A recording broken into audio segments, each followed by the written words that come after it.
Did you just get back from the tournament over there in Vegas? Yeah, I just got back from Vegas. Yeah. That you taking the time? I know. Yeah. No I problem. I saw how you traveled, so I'm not going to feel too bad for Yeah. Well, hey, we all been there together. you. I We love. travel the same roads. Yeah, I know. I love. It's pretty fun.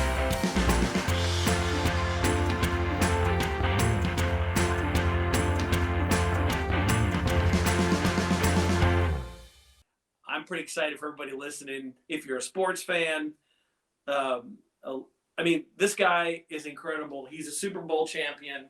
He's an Olympic champion. He was an All-American wide receiver at the University of Tennessee.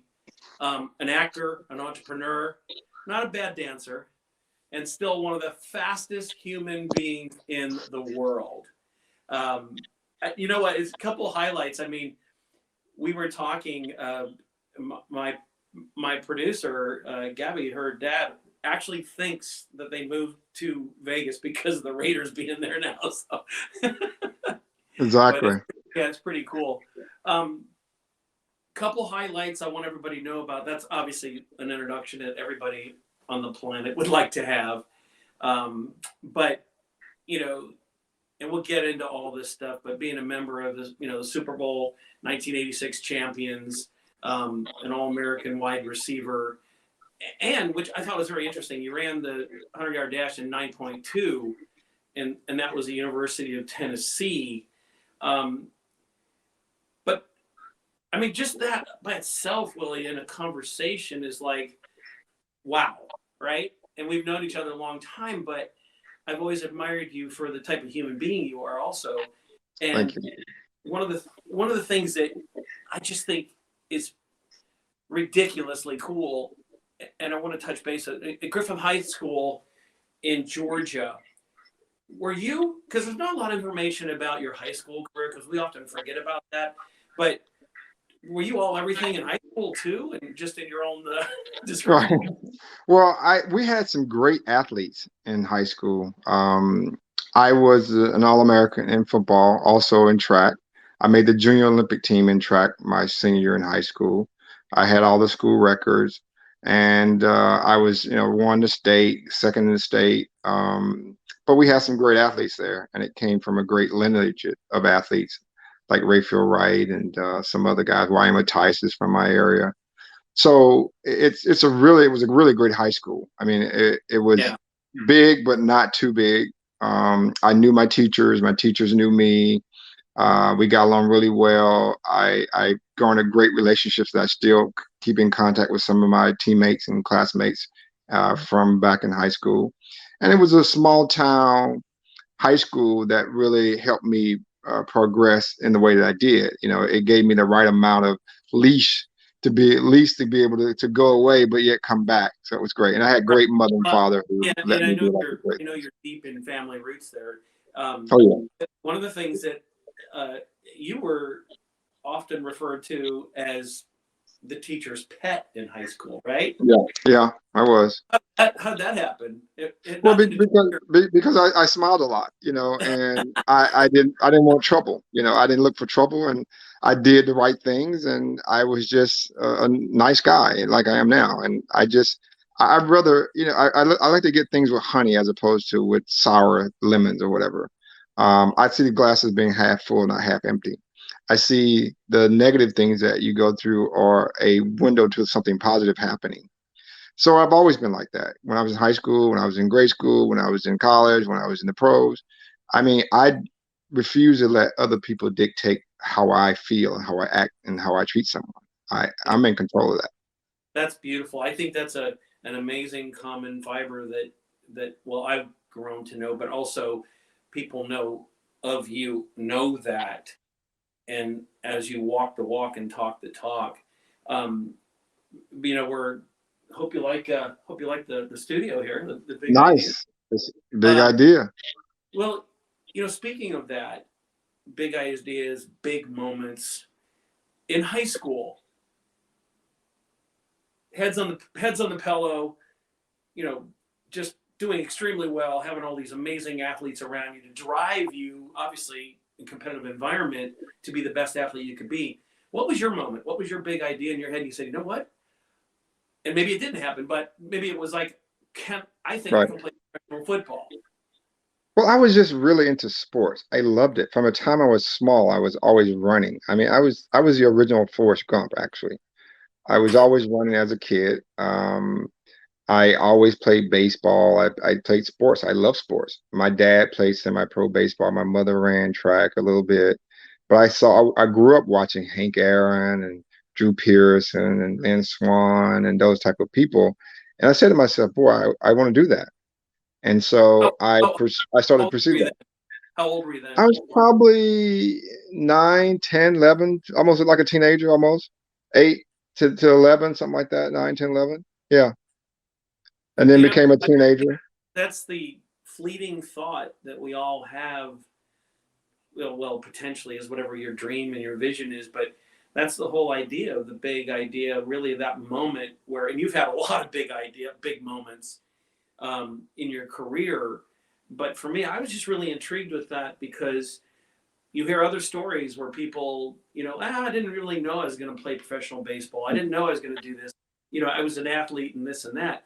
But it seems like obviously you played a lot of sports, but your ability, because I can attest to your ability to golf and all the other things. But I think that's something that people, it's okay to let that go. I mean, it's okay to let that happen in your life and say, Absolutely. that's a vision, that's a dream. Now, how do I make that happen? Because is that what you kind of looked out? Because how many offers did you have out of high school coming out to college? Well, dreams into action. I had just about everywhere. I mean, from California to Notre Dame to Georgia, Tennessee, of course, Clemson. Almost everywhere. I was highly recruited around the nation. It probably could have gone to any school I wanted to. But I decided to go to the University of Tennessee because, first of all, they had a great track program. They had won the SEC like 17 times in a row. And they had a great football program because they had 97,000 fans and 92,000 at the time. And they played big time college football and they threw the football. So I was eager to go there. It was far enough away from home, which was 3 hours, but yet I could still get back. I didn't want to go to California. I didn't want to go up north. I didn't want to go somewhere too far. So Tennessee was the right place. And then Johnny Majors recruited me, and he made the promise to me that I could run track in the spring as opposed to playing football, which I was going to do anyway. But he made me that promise, and he kept his promise. And he had a guy named Coach Harrison, who was my receiver coach, who was great. And then Bobby Jackson was a guy who really recruited me. And they came to my house, met my mom, met my principal, my teacher, and they all liked them, and they got along really well. So I made my decision to go, and my mom and dad told me, "Look, you have to make the decision. We're not going to make the decision for you because if you don't like it, then you blame yourself. You can't blame us." And I thought that was very apropos. I think it's amazing because so many kids are growing up with athletic visions and the influence of the parents on where they might go to school, where they might not go to school. But I can only imagine that gave you a great level of comfort knowing that you knew that your coaches were embracing your desire to run track. All right. And it's interesting because it all played out, right? And we're going to talk about it, but it all played out. I think that was a big idea too, the moment there where they all said, we support this, and to know your parents were behind it, which is awesome. And because not every parent does that, tells their Right. kid there or do this or do that, Right. or I should say doesn't do that. But as far as the recruiting goes, now you left a high school footprint with a lot of amazing athletes. Actually, some of those guys that you mentioned played the pros. Yes. And then University of Tennessee, you guys acquired a reputation while you were there as being wide receiver university. Correct. And I just think, you look at guys like Anthony Hancock, Clyde Duncan, Tim McGee. Correct. I believe they were Yeah, all. Stanley Morgan, Rich Sievers, Larry Sievers. I mean, so it was great. Tim McGee, then of course, yeah, just name went on and on. So we became known as wide receiver U, and then we were known for speed, like Mike Miller, Darrell Wilson. We all ran track because we encouraged our speed guys to run track because it helps you. And so we got that reputation from running track, and then we transferred that onto the football field. Yeah. Well, just to have that environment of that level, and obviously SEC recruiting, Of you're course. getting, that's a top shelf. But to be that convincing and that in that environment where the coaches got all you guys in one thing, because I kind of I think it all led up to like 1980. That was really your breakout season, right? Yes. Walk us 1980 was through. No. 1980 was actually my first year of running track in college. 1979 was my first year of playing football in college. My very first catch in college was a 39-yard touchdown, I think it was, or no, 69-yard touchdown. And it was against Colorado on the right side. It was my very first catch in college. And then my very first year running track, which is that next year, was the 1980 Olympic trials. I made the 1980 Olympic team as a freshman, and I was, it was the start of my garnering my career and my life and my notoriety, my and intimidation, give or take on the field, or I'm known for speed, and that's basically what started it. Well, that whole 1980 year in transition with the, U.S. Olympic team, and in fact, you guys had the world, because you were champions at the World Games, right? I'm using Right. it wrong. It was Correct. maybe it was, That's right. yeah. So you guys were champions then, and then as a result of that, you were a part of the 1980 Summer Olympic teams, and you would have made that had the United States not boycotted that event. Right. Well, this is the thing a lot of people don't know.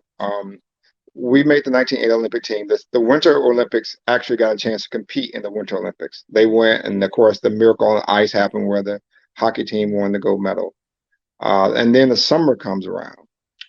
The Russians, again, which are doing some stuff today too, the Russians are doing their thing. They were in Afghanistan, and President Carter didn't think they should be. So he said, look, if you don't get out of Afghanistan, we're not going to send our Olympic teams to Moscow to compete. And the Russians said, great, because we don't want them here anyway, because they'll win all the medals. So it was good for Russia because they won more medals, and that's what they wanted. But we also had an alternative Olympics, which there were two Olympics that year, and people don't give us credit for that, but it was. And actually, more countries were participating with us. I think in Russia, I think it was only 17 countries. With us, I think it was 34 countries. Was that televised? It was televised. I think we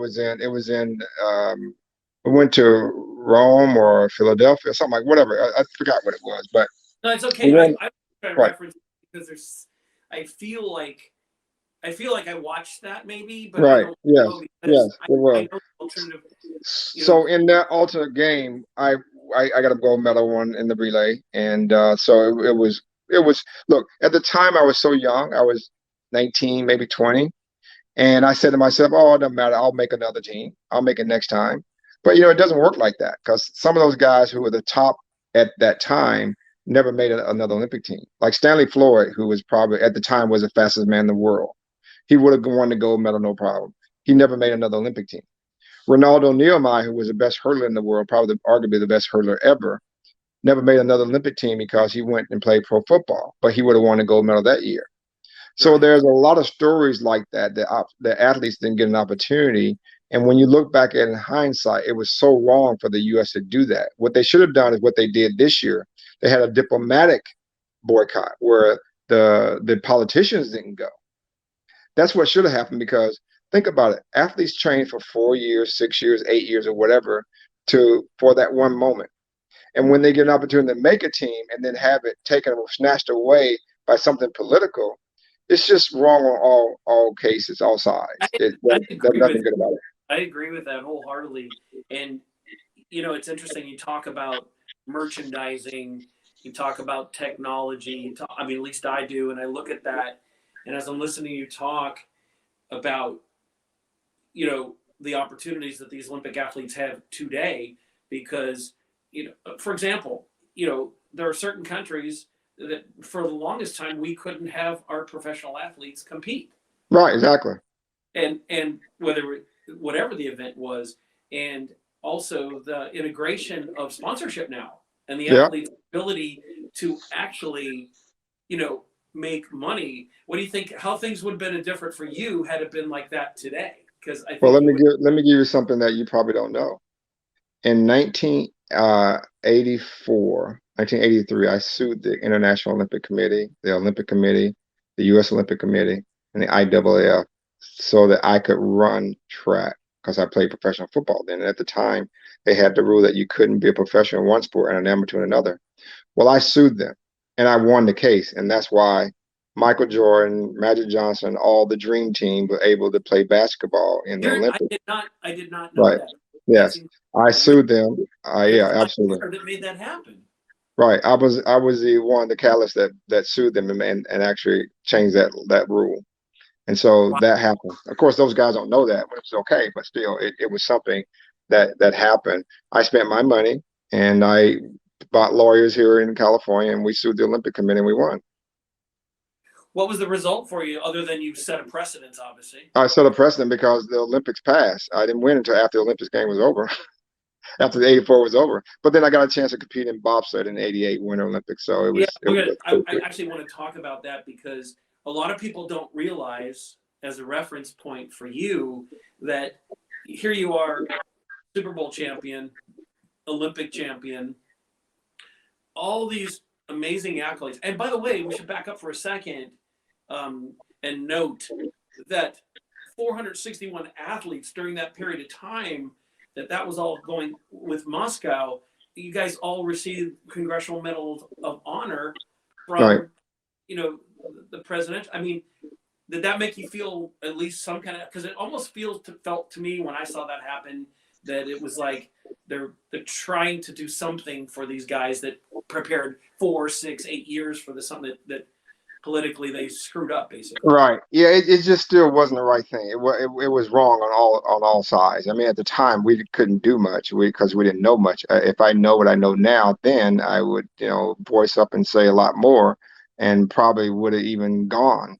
Because it's just one of those things where it doesn't make sense. It really doesn't. But I don't think anything could actually take the place of competing in the Olympics when you get an opportunity to compete. If you train for that for years, but to have it, you not be able to compete because of something political. If you can't compete because you're hurt, that's one thing. Right. Or that's the only thing you wouldn't be able to. Or you didn't make it. That's one thing. But don't be able to compete when you're at your top because of politics. And those guys would never know because they don't work for 4 to 8 years to try to do something. It's just wrong. They're looking at an opportunity for a podium to leverage Right. some type of situation. Of course, and it's something no one can ever take away from you. You're an Olympian or a gold medalist forever. That's where it goes, or a silver medalist or bronze medalist. Yeah. Tell me about. Well, tell us all about where that idea came from for the bobsled. Well, I wanted to be in both summer and winter Olympics, and I narrowed down what I could do in the winter. I couldn't ski jump. I wasn't going to ski jump. I couldn't speed skate. I couldn't cross country ski. Okay. So I said, well, I can run fast and jump in and hold on for dear life. So that's basically what I did. Dang. And you were the sprinter, right? Did they call it? Yeah. Right. It was a 2-man and 4-man bobsled. So I did both 2 and a 4. And you're just a push man. You're push. They want speed and power. So I was fast and I was somewhat powerful, but for my size. So we broke the world's record for the push start. I recruited Edwin Moses, who was an Olympic great, and gold medalist and 400-meter world record holder. And then a couple other guys I recruited, Herschel Walker later for the 1988 team. So it was actually nice. It was nice to see, and we actually helped garner great publicity for the bobsled team that got better sponsors and they got better sleds, so they're able to compete with the East Germans and the Russians in the Olympics now. The shoes that you had to wear, were they similar to a track shoe that would grip the ice? Yeah, they're track shoe with a lot of maybe 1,000, 200 little spike, like little needle type spikes that dig into the ice, and that's basically what you wear. They're at the front of the shoe. But sometimes you get stuck by those when you get in the sled. People stick you with them because they have to slide in and slide your foot by you. Yeah, they have to slide your foot by you. So You get stuck sometime. I had a guy slide into me at third base one time when I was playing ball and cleats up, and it was like, man, Oh yeah, that did not not feel feel. good at all. No, Yeah, they used not to at all. sharpen, you know, Yeah, you know, 30, 40 years ago, guys used to sharpen their cleats, man. I know exactly. Crazy. Well, that first ride you took, well, not even the first ride. Yeah, That was one. The first ride you took in the bobsled when you jumped in the back, you guys are cooking down that ice. yeah. That sled gets up to about 80 miles an hour. And especially in Lake Placid, because Lake Placid was probably one of the scariest places because it had a turn called Shady, which was like 14 feet high. And the Whoa. sled would be up 14 feet high and coming down. So you pull about 3.5 to 4 G's in that turn. So Well, if you're up, that it just drives your head down to the between your legs. It's crazy. it, But it was fun. It was really fun, and I had a great time. I still garner my relationships I made with some of the, like Brian Scheimer, who was who was a driver at the time, and he's a coach now, and Randy Wheel, and my friend Greg Harrell, who I brought on, and of course Edwin there. I'll tell you about that, and Chris Coleman, who is now with the U.S. Olympic Committee. So I made some great friendships. I think everybody, I can only speak for myself, sitting at home just in these last winter games, and when you watch the bobsled, I mean, I just like, that's nuts. I mean, you're going Oh 80 an hour in walls of ice, yeah, yeah. brakes Well, aren't. that's not that's nuts, but the skeleton and illusions is more nut because they go down head first. Skeleton. Yeah, there's something wrong with that concept. I Right, right. the Yeah, skeleton, it's is fun. that a foregoing of what might happen? Because Right. It's a on little the bit more dangerous than curling. Let's say that. those guys work hard, man. Oh, back and forth, back I and forth. know. Oh, I got a Did cramp in my shoulder. you? How many of you have actually been thinking about a backyard makeover? Do you wish you had room for a pool? Well, you're going to love this idea, and your family and friends, they're going to love it too. Get a Michael Phelps Swim Spa by Master Spas. A Michael Phelps Swim Spa combines the benefits of a pool with the therapy of a hot tub. It comes in a variety of sizes to complement almost any yard, even if it's a small backyard. Michael Phelps Swim Spas by Master Spas have a water current so you can swim, do aquatic exercises, and have fun with the kids. This will reinvent family time. The water buoyancy will relieve pressure on aching joints, and you can enjoy pure relaxation in the massage therapy seats of the swim spa. And since it's heated, you can use it year round in any climate. Michael Phelps swim spas are 100% made in the USA by Master Spas, the world's largest swim spa manufacturer. You're going to love your Michael Phelps swim spa by Master Spas. Go to masterspas.com, put in the promo code Big Idea to save $1,000 on a Michael Phelps swim spa or $500 on a Master Spas hot tub. That's masterspas.com, promo code Big Idea. Now I want to jump into. Let's just jump into the NFL. All right. Okay. You were drafted by the Chicago Bears, first round, 18th overall pick in 1983.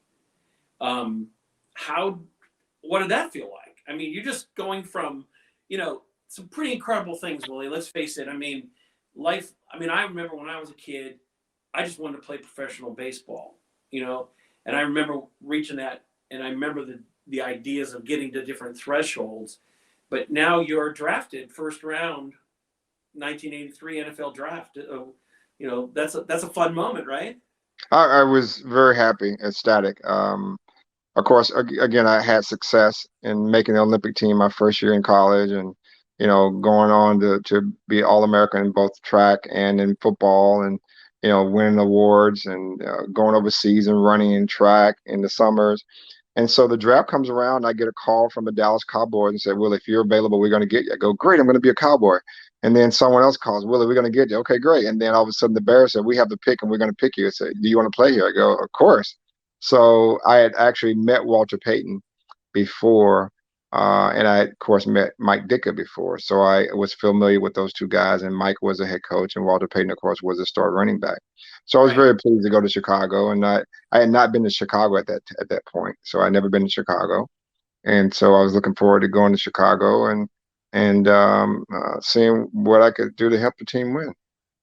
When they drafted back then, I think it seems pretty similar now, but the guys pretty much know. Do the guys know now more so that who they're going to be? Because I know they get flushed out with it, but Right. do they know more? Because it sounded to me like, getting phone calls and you've got Dallas Cowboys, and all of a sudden, because you're not privy, was at that time, is that how that went? Yeah, that's how it went, and that's how it goes now. I think basically the same thing. I mean, depending on where you are on the board and who needs what is where you're going to go. I mean, very few guys know exactly. I mean, the first player pick usually, that's always like, okay, this guy's going to be the first player pick. Now, sometimes that's a shoe, and sometimes it's not. It's all according to what deals other team makes and what their needs are if they get someone hurt and if you drop because of some bad performance. You just never know. It's all very speculative, and just because a guy's good in college doesn't mean he's going to be good in the pros, and vice versa. If a guy's great in college, he could be great in the pros. If a guy's great in college, it could be a total flop in the pros. So it's just different ball game. Did you have an agent back then? I did, yes. How Yes. how involved was he? Because my guess is you were pretty involved yourself in Yeah. conversation, because that's just your nature. But I was curious how much of that the groundwork the agent did for you, flush out the Cowboys, flush out whoever else, because No, he didn't do anything. He didn't have much of a choice, and because they didn't do it like that back then. They didn't have a choice. It was just if the player's on the board and they won, they get them, and then the agent then calls and then they work out a deal. But as far as getting drafted, very little the agent can do unless the team, needs someone. They're trying to convince someone, but that's usually doesn't happen. Not like in the movies. It doesn't happen like that. It's totally oh, it's you're totally kidding. what teams need and what they if there's a great receiver they need, they'll get him. If there's a running back or a lineman, they'll get their need. Yeah, they're going at it. So you were that fleeting thought for the Cowboys. Was that something for No, the you? Cowboys actually chose after the Bears, so they didn't get a chance to get me. Ah, They, I love they were going to get me, but their pick was after. I think they were 19th or 20th or something like that. 20, maybe 21. Yeah. it. Yeah, I remember growing up. Growing up in Ohio, it was kind of like we were Cleveland fans, but Chicago was always like, oh my gosh, that's the Chicago Bears. I remember Right. that. Yeah. Oh yeah, absolutely. What The was your first? Bears. What was your first experience when you went to Chicago? Like, not just Well, this just this is there's a what this big is what city. happened. Right. This is what happened. I had just competed in track. I won my national championships in the hurdles. So I was going to be going to Helsinki, Finland to compete in the first world championships. So the Bears didn't want me to go. They wanted me to sign and come to training camp. And I said, no, I'm not. I'm going to run track. I'm going to run the world championships. And I didn't sign the contract. So I held out of camp for the first 2 weeks. They Wow. were not happy, but they weren't sad because they saw me on TV running and running fast and winning a gold medal and breaking a world record. And they go, oh my gosh, okay, great. Because in that world championship, we broke the world's record for the 4x100 meter relay with Carl Lewis, Calvin Smith, Emmett King, and myself. And that was, of course, the fastest time ever run. And I ran the fastest time ever run by a second leg at split, which was 8.8 seconds. And so they were very pleased to see that. And then once I finished that, I came back and signed. And my first experience was I came on the field and, of course, there's media there and everything else, and all the media people, all the cameras and all that. And, came on the field and everybody was welcoming and said, great, let's go to work. And so I did. My first, routes, I ran fast, ran by people. So they were excited about that. And I just continued to run by people the rest of my career. I love it. I love it. Yeah, we kind of glanced over that a lot. Well, not so much a lot, but we glanced over a little bit that you were. I mean, an Olympic. I mean, just the hurdles alone.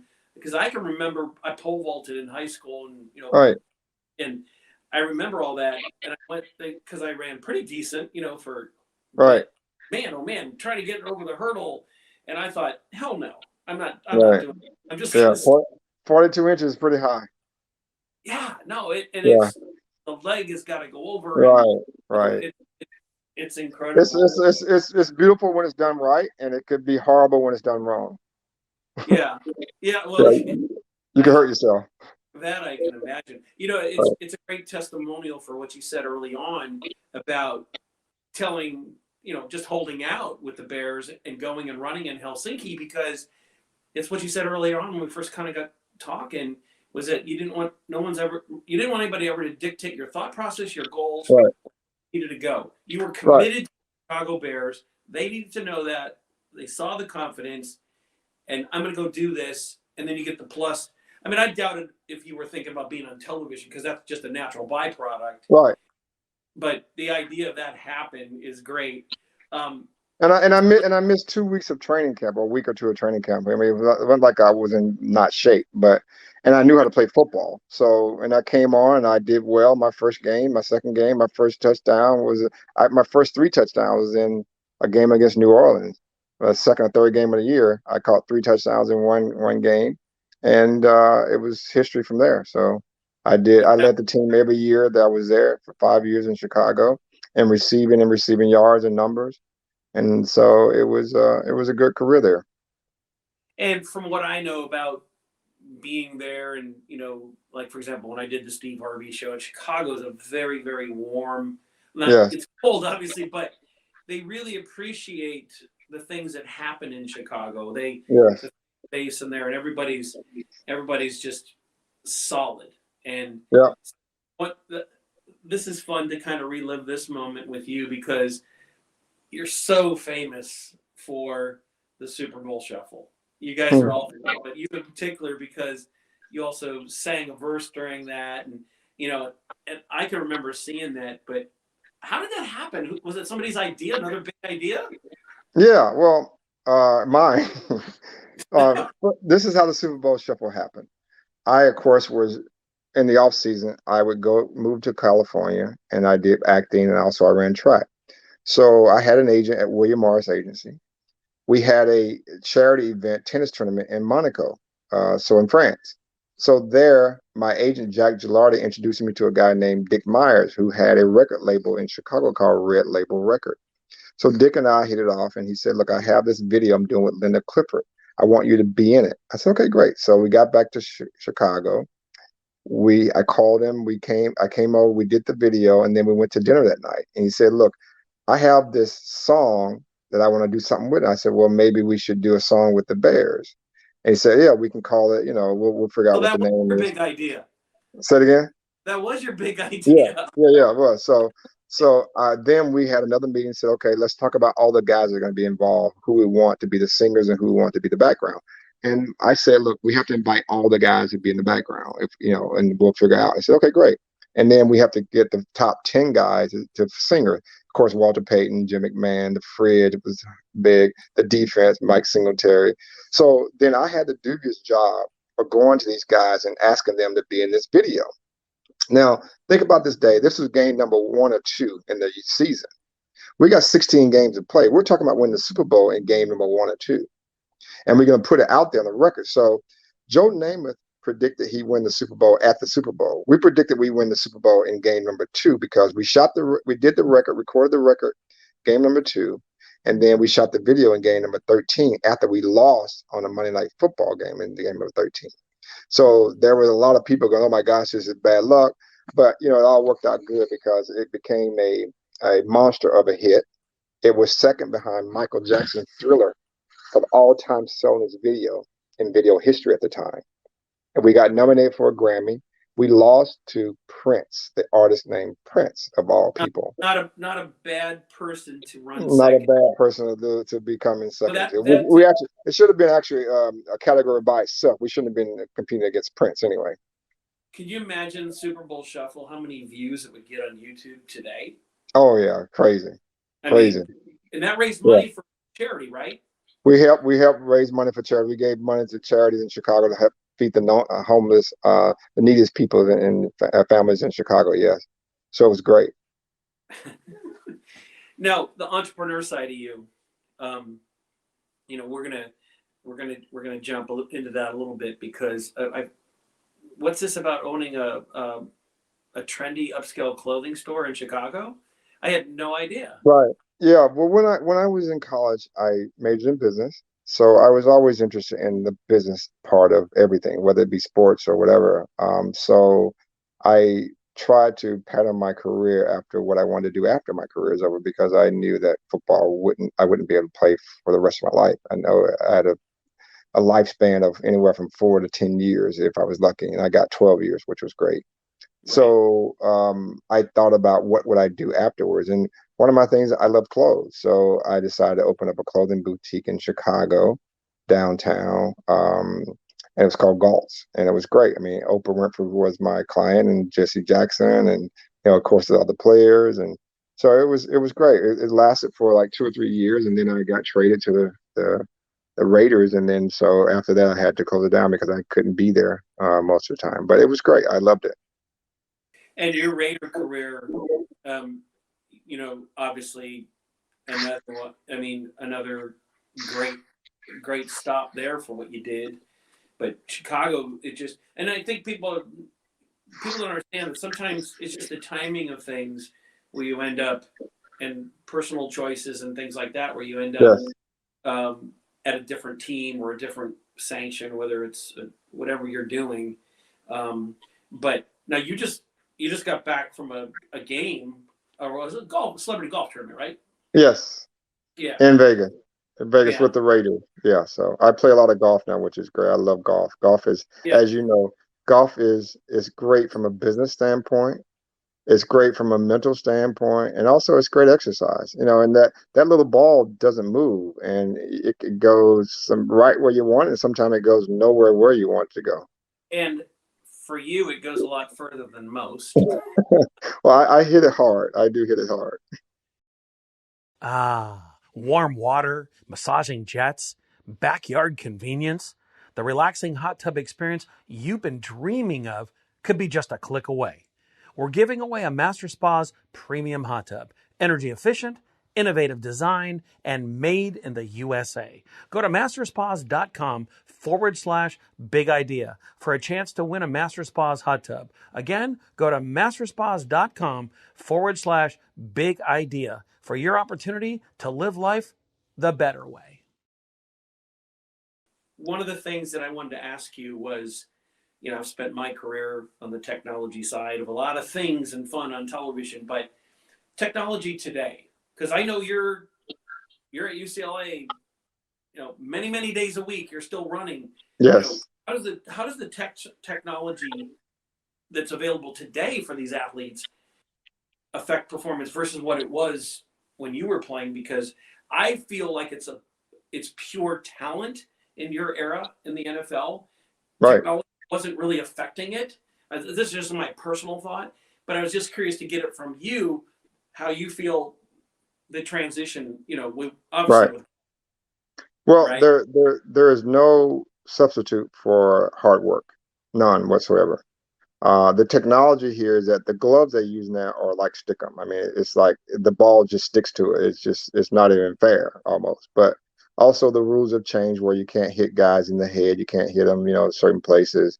You can't hit a defensive receiver. And when I played, that was all fair game. You could do whatever you want almost. And so it's made the game safer for the betterment of the game. I appreciate it.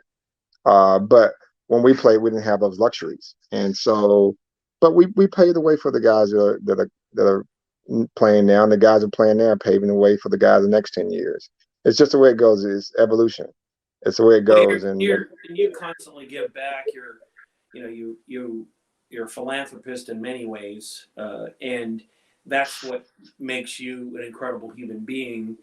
Like you said, you are like a really great guy. You are everything that we've talked about.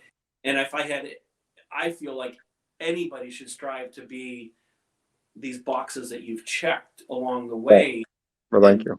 there's a lot of great things to be noted there. As Well, we wrap Greg, up, Doc, I got to say this. It's a conscious effort to do it. It's something that everybody can do it who have the position to do it. But some people choose not to do it. Some people choose to frown as opposed to smile. Some people choose to be rude as opposed to be nice. But what I look at it is this: if someone doesn't ask for my autograph, that means I didn't do anything to affect their life, or I didn't do anything that they thought was worthy. But if they ask me for my autograph, that's a privilege and an honor, because it means I've done something that they look up to or they admire or something like that. So why would I be mad about that? Or why would I be like not appreciative of that? Because at any given moment, it could be taken away.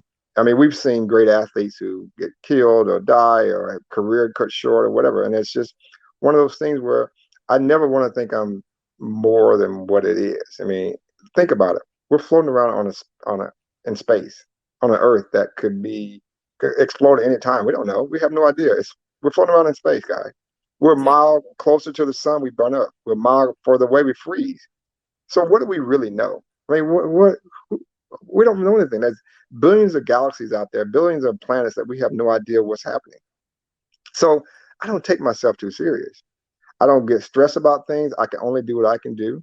I don't get overly excited. I don't get overly confused or stressed, because I'm not as good as my best day. I'm not as bad as my worst day. I'm somewhere in between. And that's where I look at life, because, life is too short. If I live to be 150, it's still short when you're talking about the Earth is billions of years old. So what's the big deal? It actually inspires me. It has inspired me. I've never told you this, but it's the truth. You've actually personally inspired me many times, with shutdowns in TV and all the stuff that I've done. I would see you working out at 6 o'clock in the morning and posting. And I thought, you know what? That's what I need to do. And I never told you that, but this is a great forum for me to tell you that, because there's been several times, and we've talked, right? We've talked about that type of thing. And, it's just, you're an incredible human being. Well, thank you. Likewise. Major accomplishments. Ditto to that. Let's let everybody know what's going on with you day to day now. Like what projects, anything you got going on? Well, I'm working on a lot. I work out and I train, and I'm traveling, doing a lot of charity stuff, a lot of golf tournaments, which I love, and some things I get paid to do, which are awesome. I'm into commodities. I'm into putting people together. I connect the dots. So I make a commission, and I make, for putting people together. I mean, because I know so many people. So people will call me and go, Willie, do you know someone who can do this? Go, yeah, here you go. And so I like doing that, because it's like you keep your communication with people, because sometimes you lose communication with people you want to be in touch with. It just happens. Life just happens. One day goes by, and the next, you go, I'm going to call this person, and then it just never happens. And then all of a sudden you go, oh my gosh, I got to call this person. So it keeps you in touch with people, which is great. And I'm a people's person. Oh yeah. Yeah. I mean, it's a given, man. You're one of the best. And well, thank you. Happy to say that I can call you friend. Absolutely. Likewise. My pleasure. Thanks for You're coming. the man. My pleasure. Make a huge difference in this, and I believe people listening, it's gonna change somebody's life as they're listening. It's all that matters, right? Oh yeah, absolutely. That's all that matters. Just one change one. Love you, buddy. Love you too, buddy. Thank you. Take care. All right, bye-bye.